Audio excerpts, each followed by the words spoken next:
நேத்து நம்ம தமிழகத்தையே உலுக்கக்கூடிய செய்தியாக இருந்தது எது அப்படின்னு பார்த்தீங்கன்னா, கோயம்புத்தூர் கவுண்டம்பாளையத்தில அரசு பள்ளியில படிச்சுக்கிட்டு இருந்த அந்த மாணவர்கள், அந்த மாணவர்கள் சாப்பிட்ட அந்த சாப்பாட்ல பல்லி விழுந்திருக்கு.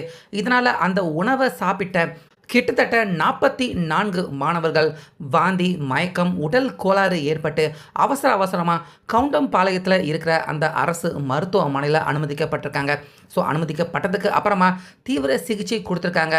ஒவ்வொருத்தரா அதுக்கப்புறமா பொழைச்சிருக்காங்க அப்படிங்கிற மாதிரி காவல்துறை அவங்க தகவல சொல்றாங்க. ஆனா, உண்மையாகவே அங்க பாதிக்கப்பட்டது 44 மாணவர்கள் கிடையாது.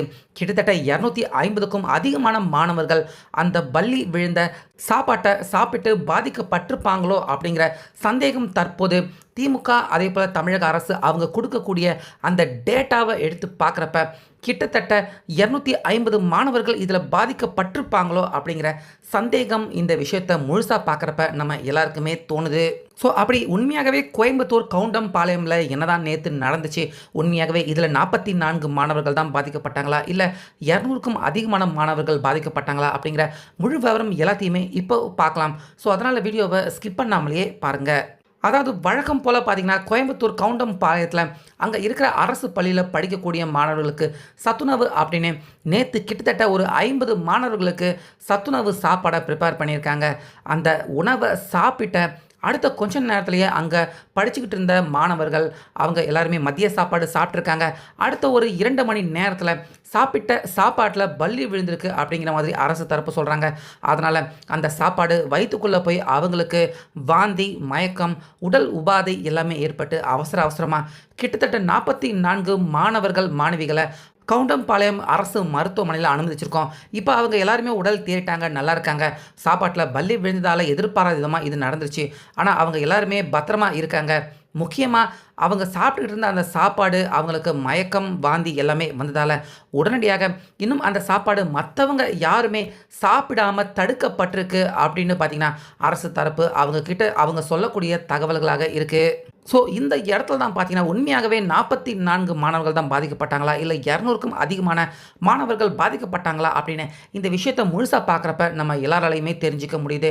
அதாவது கோயம்புத்தூர் இந்த கவுண்டம்பாளையத்தில அரசு தரப்பு அவங்க சொல்லக்கூடிய டேட்டா என்ன அப்படின்னு பார்த்தீங்கன்னா, இந்த கவுண்டம்பாளையத்தில இருக்கிற அரசு பள்ளியில கிட்டத்தட்ட நாள் ஒன்றுக்கு 250 பேருக்கு சத்துணவு தயார் பண்ணி குடுக்கணும் அப்படின்னு தான் ஒவ்வொரு நாளும் இந்த கவுண்டம்பாளையத்தில 250 மாணவர்களுக்கான சத்துணவு போடப்பட்டிருக்கு அப்படின்னு தான் அரசு தரப்பு, திமுக தரப்பு அவங்க டேட்டா, கணக்கு இது எல்லாத்தையுமே எழுதி வச்சுக்கிட்டு இருக்காங்க.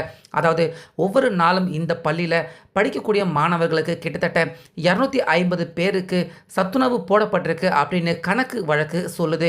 ஆனா, இப்ப இந்த பல்லி விழுந்த சாப்பாட சாப்பிட்டதுக்கு அப்புறமா அங்க வேலை பண்ணக்கூடிய ஆட்கள், அந்த ஸ்கூலின் ஹெட் மாஸ்டர், அதுக்கப்புறமா போலீஸ், இந்த கேஸ அட்டெம்ப்ட் பண்ண டாக்டர், இப்படி இவங்க எல்லாருமே சொல்லக்கூடிய தகவல் எதுவாக இருக்கு அப்படின்னு பார்த்தீங்கன்னா, 50 பேருக்கு தான் ஸ்கூல்ல சமைச்சிருக்காங்க போல இருக்கு.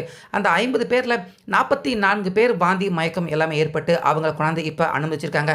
அவங்களும் இப்ப எல்லாருமே கிட்டத்தட்ட உடல் தேறிட்டாங்க. அவங்களும் நல்லா இருக்காங்க.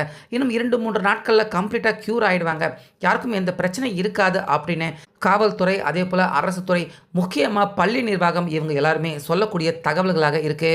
அப்படின்னா இத்தனை நாட்களா 250 பேருக்கு அந்த மதிய சத்துணவ சமைச்சு குடுத்துக்கிட்டு இருந்த பள்ளி நிர்வாகம், இப்ப திடீர்னு பிரச்சனை வருது. அந்த பிரச்சனையில கிட்டத்தட்ட 40, 50 பேர் சிக்கியிருக்காங்க அப்படின்னு இந்த விஷயம் பூதாகாரமா வெளிய வந்ததுக்கு அப்புறமா 250 பேர்லாம் கிடையாதுங்க. டெய்லி 50 பேருக்கு தான் சமைக்கிறது. அந்த 50 பேர்ல 44 பேருக்கு இப்ப பாதிக்கப்பட்டிருக்காங்க அப்படின்னு இனிமேலும் பொய் சொல்ல முடியாது அப்படின்னு உண்மை எதுவோ அத வெளிப்படையாக சொல்லியிருக்காங்க ஸ்கூல், அதுக்கப்புறமா அரசு, போலீஸ் அவங்க எல்லாருமே அந்த ஸ்கூல்ல டெய்லி 50 பேருக்கு தான் சமைச்சிருக்காங்க. 250 பேர்லாம் கிடையாது அப்படின்னு வேற வழி இல்லாம இப்ப இந்த உண்மைய நேரடியாக ஸ்கூல் தரப்பு அவங்க சொல்லியிருக்காங்க. ஸோ இந்த இடத்துல தான் பார்த்தீங்கன்னா, அமைச்சர் அன்பில் மகேஷ் அவர் இத்தனை நாளா எப்படி மக்கள் எல்லாரையுமே ஏமாத்திக்கிட்டு இருந்திருக்காரு, பள்ளி மாணவர்கள் அவங்க எல்லாரையுமே ஏமாத்திக்கிட்டு இருந்திருக்காரு அப்படிங்கிற அந்த திடுக்கிடும் தகவலே வெளியே வர ஆரம்பிக்குது. அதாவது இந்த கோயம்புத்தூரில் கவுண்டம்பாளையம் இருக்கிற இந்த ஒரு ஸ்கூலில் மட்டுமே நாள் ஒன்றுக்கு 250 மாணவர்களுக்கு சமையல் சமைக்கிறோம் அப்படின்னு சொல்லிட்டு 50 பேருக்கு மட்டும்தான் உண்மையாகவே சமைச்சு சாப்பாடை போட்டுட்டு கிட்டத்தட்ட 200 மாணவர்களுக்கு சமைக்க வேண்டிய அந்த சாப்பாடை நாள் ஒன்றுக்கு அப்படிங்கிற மாதிரி தினமும் ஊழல் பண்ணிக்கிட்டு இருந்திருக்காரு. இந்த கல்வித்துறையை தன்னுடைய கட்டுப்பாட்டுக்கு உள்ள வச்சிருக்க அன்பில் மகேஷ் இந்த மாதிரி ஒரு பள்ளியில் நாள் ஒன்றுக்கு 200 மாணவர்கள் அப்படிங்கிற மாதிரி ஊழல் பண்ணிக்கிட்டு இருந்திருக்காரு. ஸோ அப்படி ஒரு பள்ளி அப்படின்னா தமிழ்நாடு முழுக்க அன்பில் மகேஷ் அவரால் எவ்வளவு ஊழல் பண்ணியிருக்க முடியும் இந்த விஷயத்தில் மட்டுமே அப்படின்னு அந்த டேட்டாவை எடுக்கிறப்ப தான் பார்த்திங்கன்னா நம்ம எல்லாருக்குமே ஹார்ட் அட்டாக்கே வர்ற மாதிரி இருக்குது. அதாவது தமிழ்நாடு முழுக்க கிட்டத்தட்ட இந்த மத்திய சத்துணவு போடக்கூடிய அரசு பள்ளி அப்படின்னு இருக்குல்ல, அந்த அரசு பள்ளிகள் எண்ணிக்கை மட்டுமே கிட்டத்தட்ட 43,000க்கும் மேலே இருக்குது அப்படின்னு சொல்கிறாங்க. அந்த 43,000 அரசு பள்ளிக்கு ஒரு ஸ்கூலுக்கு 50 பேர் மட்டுமே கணக்கு காட்டிட்டு கிட்டத்தட்ட ஒவ்வொரு ஸ்கூலுக்கும் 200 300 அப்படின்னு மாணவர்கள் எண்ணிக்கையை கூடுதலாக காட்டி சத்துணவு போடப்பட்டிருக்கு. அதாவது அவங்க எல்லாருக்குமே போடப்படலை, ஆனால் சத்துணவு போடப்பட்டிருக்கு அப்படின்னு இந்த அன்பில் மகேஷ் அவர் கணக்கு காட்டிக்கிட்டு இருந்திருக்காரு அப்படின்னு இப்போ அவங்களுடைய ஆட்சி முடிய போது, இன்னும் ஒரு மாதத்தில் ஆட்சி முடிய போது, கடைசி நேரத்தில் அன்பில் மகேஷ் அவர் இத்தனை நாளாக பண்ணிக்கிட்டு இருந்த இந்த ஊழல், இந்த ஒரு பள்ளியால் தற்போது அன்பில் மகேஷ் வசமாக அவர் பண்ண இந்த மொத்த ஊழலும் தற்போது வெளியே வந்திருக்கு. அதாவது இந்த 43,000 பள்ளியில் கிட்டத்தட்ட 46 லட்சம் மாணவர்கள் சத்துணவு சாப்பிட்டுக்கிட்டு இருக்காங்க அப்படிங்கிற மாதிரி நம்ம தமிழக அரசு அவங்க சொல்லக்கூடிய கணக்காக இருக்கு. ஸோ ஒரு பள்ளிக்கு 200 மாணவர்களை கூட்டி கணக்கு எழுதுறாங்க, கூட்டி கணக்கு காட்டுறாங்க, சத்துணவு சாப்பிட்றாங்க அப்படின்னு அன்பில் மகேஷ் அவர் பொய் கணக்கு எழுதுறாரு அப்படின்னு வச்சுக்குவோம். அப்படின்னா தமிழ்நாடு முழுக்க நம்ம கணக்கு எடுத்து பார்த்தோம்னா கிட்டத்தட்ட 10 லட்சம் பேர் கூட சத்துணவை சாப்பிடலை, ஆனால் 46 லட்சம் மாணவர்கள் சத்துணவை சாப்பிட்றாங்க அப்படிங்கிற மாதிரி கணக்கை எழுதியிருக்காங்க. பொய்யான கணக்கை இத்தனை நாட்களாக தமிழக மக்கள் நம்ம எல்லாருக்கிட்டையுமே காட்டி அமைச்சர் அன்பில் மகேஷ் அவர் ஏமாற்றிட்டு இருந்திருக்காரு அப்படின்னு இப்போ தெளிவாக வசமாக மாற்றாரு அன்பில் மகேஷ். ஸோ இந்த மிகப்பெரிய மெகா ஊழல், இந்த ஊழலில் இருந்து அன்பில் மகேஷ் அவர் சம்பாதிக்கக்கூடிய, அவர் பணத்தை அடிக்கக்கூடிய, கொள்ளை அடிக்கக்கூடிய தொகை மட்டுமே பார்த்தீங்கன்னா ஆண்டு ஒன்றுக்கு நம்ம தமிழகத்தில் இருந்து சுமார் 1,800 கோடி ரூபாய் வரைக்கும் அன்பில் மகேஷ் அவர் ஒரு வருஷத்துக்கு தமிழக மாணவர்கள் அவங்களுக்கு போட வேண்டிய அந்த சத்துணவில் இருந்து தமிழக மக்களை ஏமாற்றிக்கிட்டு இருந்திருக்காரு அப்படிங்கிறது தெளிவாக கணக்கு போட்டு பார்க்குறப்ப இதன் மூலியமாக தெரிஞ்சுக்க முடியுது. ஸோ ஆண்டு ஒன்றுக்கு 1,800 கோடிகள் வரைக்கும் அன்பில் மகேஷ் இந்த சத்துணவு திட்டத்தில் இருந்து மட்டுமே அவர் கொள்ளை அடிக்கிறாரு அப்படின்னா இந்த 5 வருஷத்தில் சத்துணவில் மட்டும் அன்பில் மகேஷ் கிட்டத்தட்ட 9,000 கோடி ரூபாய் தமிழக மக்கள் அவங்க கிட்ட இருந்து அவர் ஊழல் செஞ்சிருக்காரு அப்படின்னு இந்த ஒரு விஷயம், இந்த பள்ளி விஷயம், இப்போ சிக்கியிருக்க இந்த பள்ளியில் இருந்து அந்த ஒரு ஸ்கூலில் இருந்து இவ்வளவு பணத்தை அவங்க கொள்ளையடிக்கிறாங்க அப்படின்னு இந்த கணக்கை நம்ம போட்டு பார்க்குறப்ப தமிழ்நாடு முழுக்க மொத்த டேட்டா கணக்கு எல்லாத்தையுமே எடுத்து பார்த்தோம்னா கிட்டத்தட்ட அன்பில் மகேஷ் 9 கோடி ரூபாயை நிச்சயமாக அவர் கொள்ளை அடிச்சிருப்பாரு. இந்த எண்ணிக்கை தொகை கம்மி தான், குறைஞ்சபட்ச தொகையை 9 கோடி ரூபாய் அடிச்சிருப்பாரு அப்படிங்கிற மாதிரியான இந்த திடுக்கிடும் தகவல் தான் பார்த்தீங்கன்னா இப்போ ஆதாரப்பூர்வமாக தெளிவாக தெரிய வருது.